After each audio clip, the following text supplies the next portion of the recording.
Olá, gente querida do coração verde e amarelo, mais um jornal Foco do Brasil, compromisso com a verdade. Sou Cleiton Basso, mais uma vez peço o seu comentário, o seu like, diga de qual lugar abençoado do nosso lindo Brasil ou do mundo você assiste o jornal Foco do Brasil, participe do chat ao vivo e veja se o sino de notificações está ativado. O Foco do Brasil é um jornal independente em 2 edições diárias, à noite e após o almoço com Leonardo Miller. E só é possível por conta da sua audiência e apoio, seja curtindo, compartilhando, se tornando membro do nosso canal. Vocês que tornam o Foco do Brasil uma realidade e queremos seguir todos os dias na sua companhia. Vamos agora às notícias desta edição.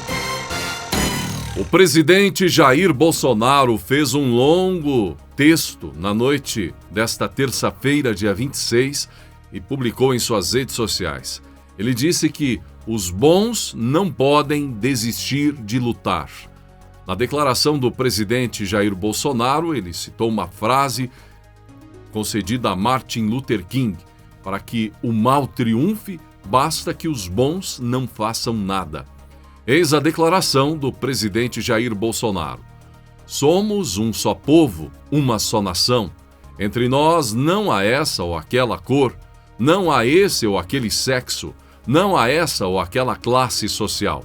Entre nós há brasileiros que temem a Deus, que defendem a nossa pátria amada chamada Brasil, que respeitam a família e que amam a liberdade. É com esse espírito que aceitamos a missão de seguir lutando e trabalhando para cada vez mais transformar em realidade o que diziam ser impossível e mostrar ao mundo que este país é capaz, sim, de se tornar uma grande potência à altura daquilo que nosso povo sempre sonhou. Sabemos que os últimos anos foram cansativos, que muitos, bombardeados com narrativas e perseguições, perderam a esperança, se entregando à falsa ideia de que não vale a pena lutar. Mas como disse Martin Luther King, para que o mal triunfe, basta que os bons não façam nada. Obviamente, aqueles que se beneficiavam com velhas práticas oferecem dura resistência a essas mudanças e, incapazes de negar a sua eficácia, tentam vencer pelo cansaço. Mas se os maus não desistem de se apossar do país, os bons não podem desistir de lutar para protegê-lo. Tornamos realidade aquilo que fizeram nosso povo acreditar ser impossível.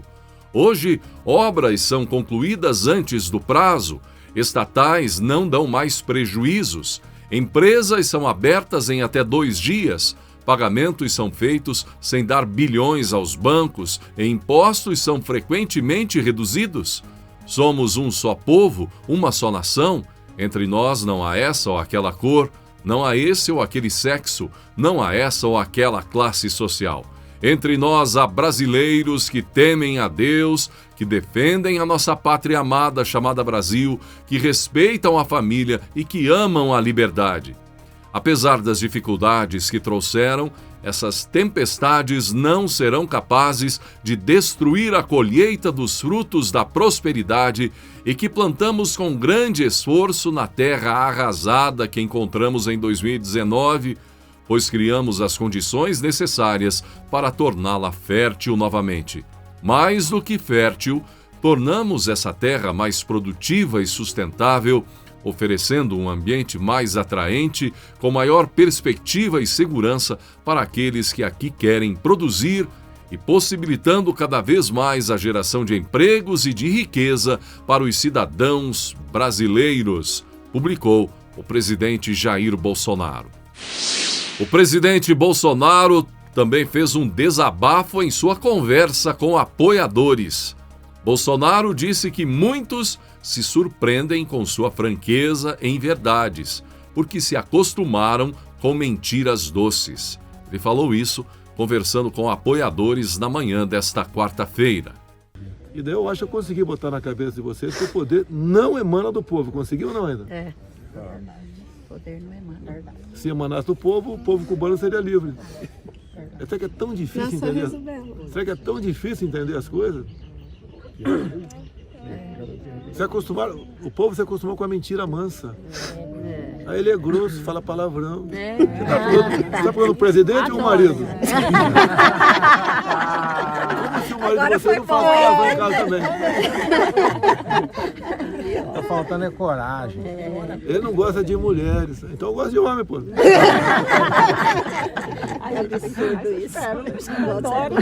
não gosta de nordestino. Olha, minha filha aí, minha esposa é filha de um cabra da peste. Eu perguntei ao namorado, quem é teu pai? É nordestino, então não quero namorar contigo. Mas é impressionante como a população é levada por conversas bobas.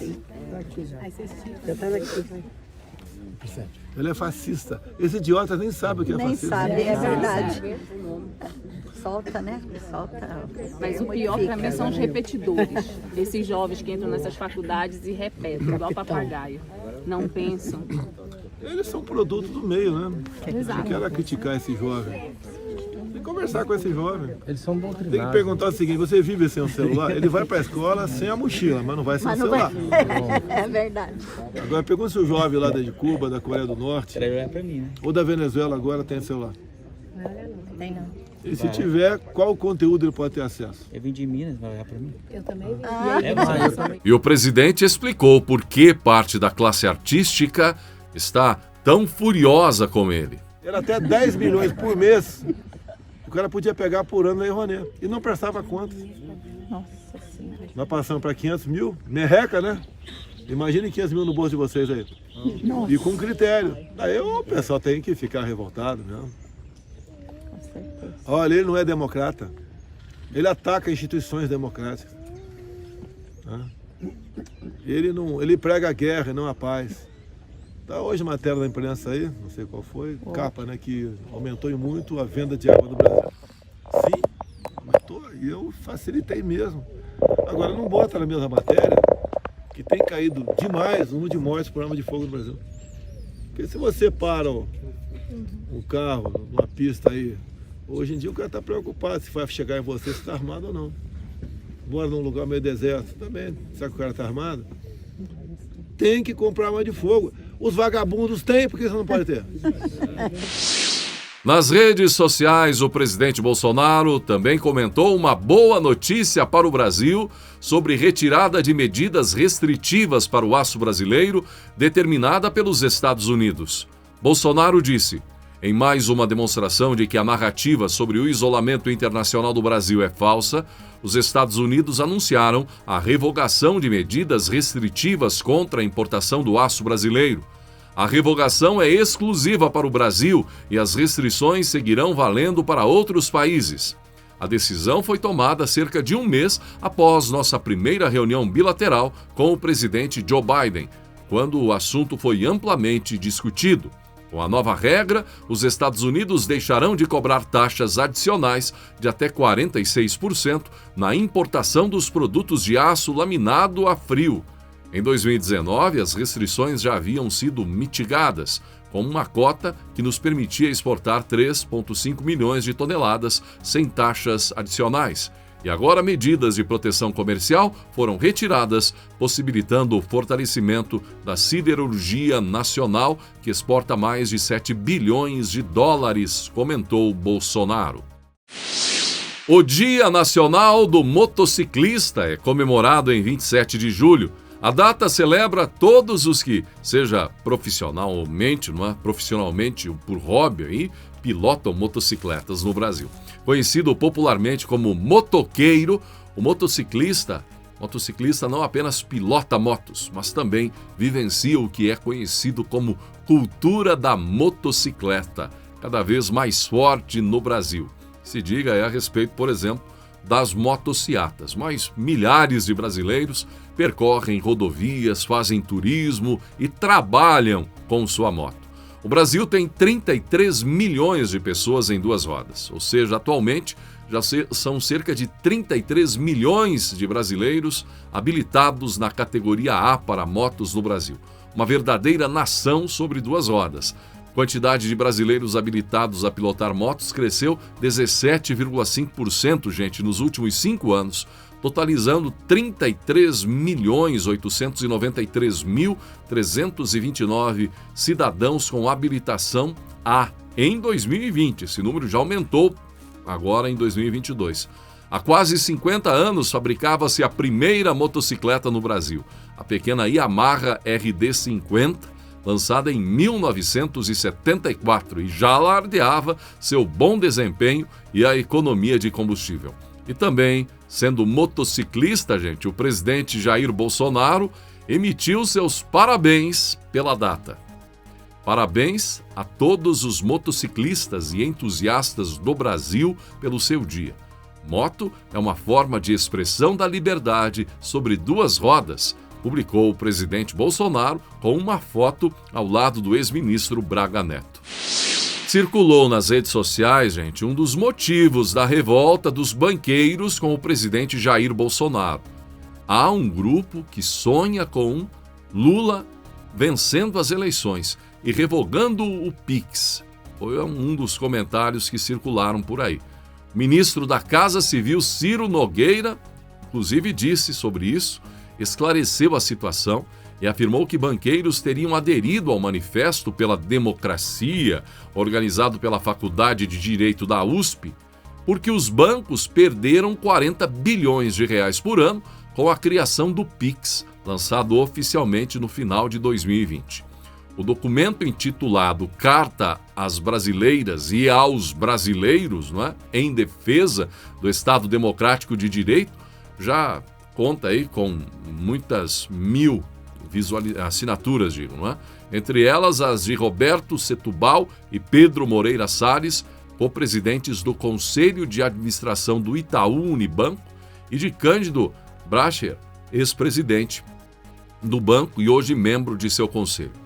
O deputado federal e pastor Marco Feliciano também aproveitou a oportunidade e pelas redes sociais criticou o manifesto. Segundo ele, não houve manifesto quando Lula e o PT criaram um mensalão. Mega banqueiros e advogados da USP se unem para fazer um manifesto em defesa da democracia. São a elite da elite do país. Nunca fizeram um manifesto quando Lula e o PT criaram um mensalão, o mais efetivo instrumento de destruição da democracia já perpetrado no Brasil, escreveu o parlamentar no Twitter. A Polícia Federal, gente, voltou a considerar a hipótese de que exista uma relação entre Adélio Bispo, autor da facada contra Bolsonaro em 2018, e a facção criminosa Primeiro Comando da Capital, PCC. A informação foi divulgada pelo colunista Rodrigo Rangel, do site Metrópolis. De acordo com a publicação, a possibilidade voltou a ser cogitada a partir da reabertura das investigações sobre o atentado contra Bolsonaro. Uma decisão do Tribunal Regional Federal da Primeira Região de autorizar que a PF vasculhasse os telefones celulares apreendidos com os advogados que assumiram a defesa de Adélio Bispo contribuiu para a suspeita. Antes disso, os policiais estavam impedidos de periciar os celulares em razão de uma liminar obtida pela Ordem dos Advogados do Brasil. Com a liberação da perícia nos aparelhos, a PF reabriu o caso e o repassou ao delegado Martim Botaro Purper, um dos maiores especialistas em PCC dentro da Polícia Federal.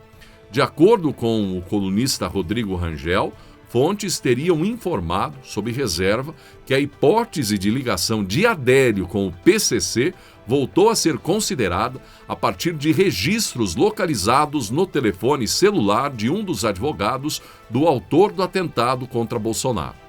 Em um dos registros, um dos advogados teria ligado o nome de Adélio ao PCC. No entanto, não se saberia exatamente em qual contexto isso teria acontecido e nem se o registro poderia ser apenas uma piada ou algo muito sério. A ligação, porém, foi suficiente para que a nova equipe passasse a considerar a hipótese.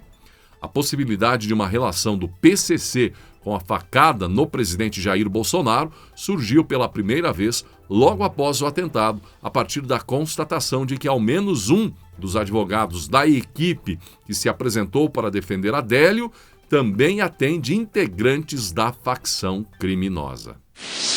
O presidente Jair Bolsonaro e o petista Lula não confirmaram presença nos debates de primeiro turno entre candidatos à presidência da República. Por exemplo, CNN, Band, enfim.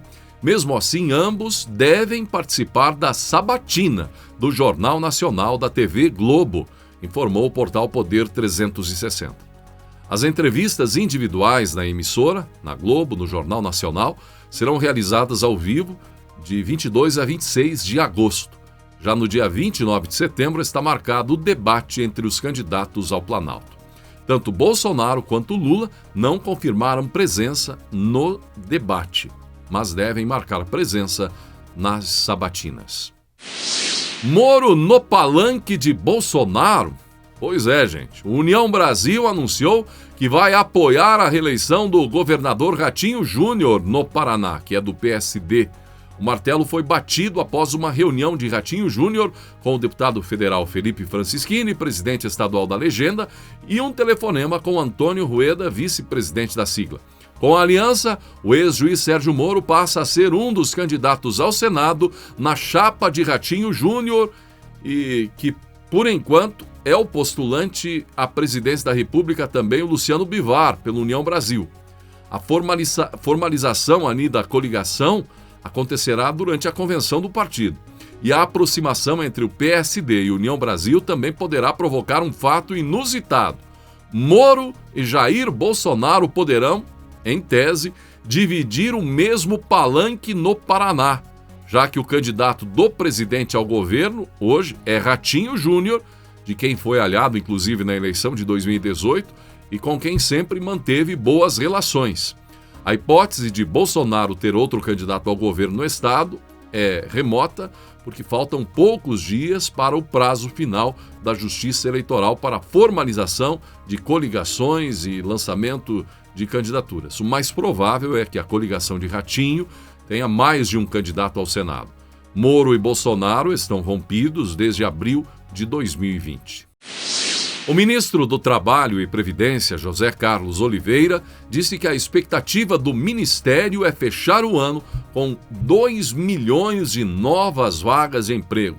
Até o primeiro semestre desse ano, até maio, que é o dado que nós temos aí, já são mais de 1 milhão de novos empregos criados. E ele disse: nós tínhamos uma previsão em janeiro de 2022 de chegar até o final do ano com 1,5 milhão de novas vagas. Se nós temos até maio 1 milhão, com o aquecimento do segundo semestre, podemos sonhar com a criação de 2 milhões de novos empregos. Isso é muito importante. A taxa de desemprego do Brasil é a maior no grupo do G20 e a taxa de desemprego chegou a 1 dígito. Saímos dos 2 dígitos. Queria enaltecer o fato dos empreendedores e empresários acreditarem no mercado brasileiro, declarou o ministro. A Caixa Econômica Federal concluiu a distribuição do lucro de 13,2 bilhões de reais do FGTS com antecedência de 30 dias do prazo legal, previsto para até 31 de agosto. O depósito foi feito para 106,7 milhões de trabalhadores em 207,8 milhões de contas ativas e inativas. Para calcular a parcela do lucro que será depositada, o trabalhador deve multiplicar o saldo de cada conta em seu nome em 31 de dezembro do ano passado por 0,027 mais alguns dígitos aí. Esse fator significa que, na prática, a cada R$1.000 de saldo, o cotista receberá R$ 27,49. Por exemplo, quem tinha 2.000 terá crédito de R$ 54,98. Para quem tinha 5.000 no fim de 2021, o valor subirá para R$ 137,44. O valor não vai direto para o bolso do beneficiário. O saque só poderá ser feito em casos previstos em lei, como demissão sem justa causa, doença grave e aposentadoria, ou em ações especiais como o programa de saque extraordinário de R$1.000. A legislação previa a distribuição do lucro até o dia 31 de agosto, mas a medida aprovada pelo Conselho Curador do FGTS determinou, além do repasse de 99% do lucro, que a vigência para os pagamentos fosse a partir da publicação da decisão no Diário Oficial da União. E em um compromisso não previsto na agenda oficial, o presidente Jair Bolsonaro foi à sede do Conselho Federal de Medicina nesta quarta-feira, dia 27, em Brasília, onde fez um discurso para médicos reunidos no auditório. Eu costumo dizer que o trabalho maior do chefe executivo é não atrapalhar. Nós vivemos décadas, muita gente tendo dificuldades para vender facilidade. Mudamos isso aí, escolhendo ministros, sem um viés político, para poder melhor atender o nosso país. Creio que essas ações ajudaram muito a gente passar pela pandemia. Com baixas, lamentamos, mas passamos pela pandemia. Gastamos em 2020 700 bilhões de reais para atender aqui governadores, prefeitos, o nosso sistema de saúde. E sobrevivemos. Passamos por aqui. Tive uma experiência muito forte, da interferência política na autonomia médica. O médico, no meio dele, ele tem que fazer de tudo para buscar salvar uma vida. E perante o desconhecido, a autonomia faz parte da atividade dos senhores. Assim como na guerra do Pacífico, chegava um soldado sem sangue e não tinha doador. E começaram a injetar água de coco na veia dele e deu certo, sem comprovação científica. Mais alguns momentos do presidente Jair Bolsonaro nesta quarta-feira. Apoiado pelo Partido Progressista, por seus membros, candidato à reeleição à presidência da República, Jair Bolsonaro.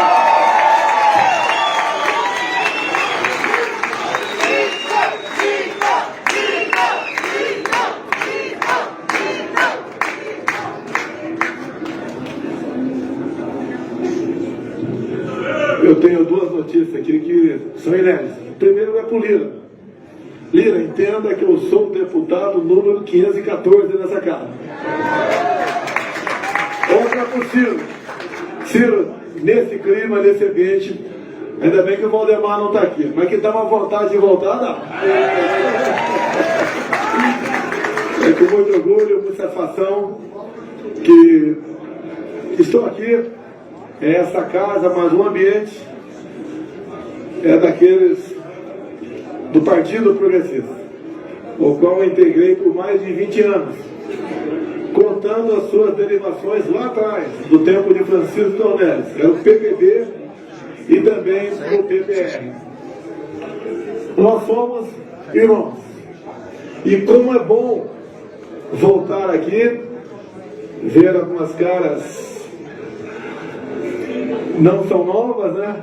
Mas são bastante familiares e nos fazem encher de orgulho e trazer boas recordações. Fui um deputado aqui do Baixo Clero e tem um sinal que todos têm espaço nesse Brasil. Vivemos num país democrático, defendemos a democracia, não precisamos de nenhuma cartinha para falar que defendemos a democracia, que queremos cada vez mais nós cumprir e respeitar a Constituição. Não precisamos, então, de apoio ou sinalização de quem quer que seja para mostrar que o nosso caminho é a democracia, é a liberdade, é o respeito à Constituição. Como disse aqui o Ciro e também, em parte, o Lira, o que o Brasil era há pouco tempo e o que já é hoje. Vi timidamente agora aqui, a nossa imprensa, o Brasil na contramão do mundo. Que bom! Inflação em baixa, PIB em alta. Não dá para brigar com os números. Os números sempre refletem a verdade, exceto, obviamente, as pesquisas, que nunca acertaram nada e continuam errando. Um dia, quem sabe, elas aprendem. E assim chegamos ao final de mais uma edição do Jornal Foco do Brasil. Não esqueça da importância de ter você curtindo, compartilhando, se tornando membro do nosso canal. Vocês que tornam o Foco do Brasil uma realidade e queremos seguir todos os dias na sua companhia. Agradecimento especial hoje a Mica Piaia e Jorge Sá, inscritos membros do nosso canal. Venha também ser parte dessa comunidade verde e amarela. Não perca também a primeira edição do Jornal Foco do Brasil, sempre após o almoço. Gratidão pela sua atenção e que Deus abençoe a você e a sua família.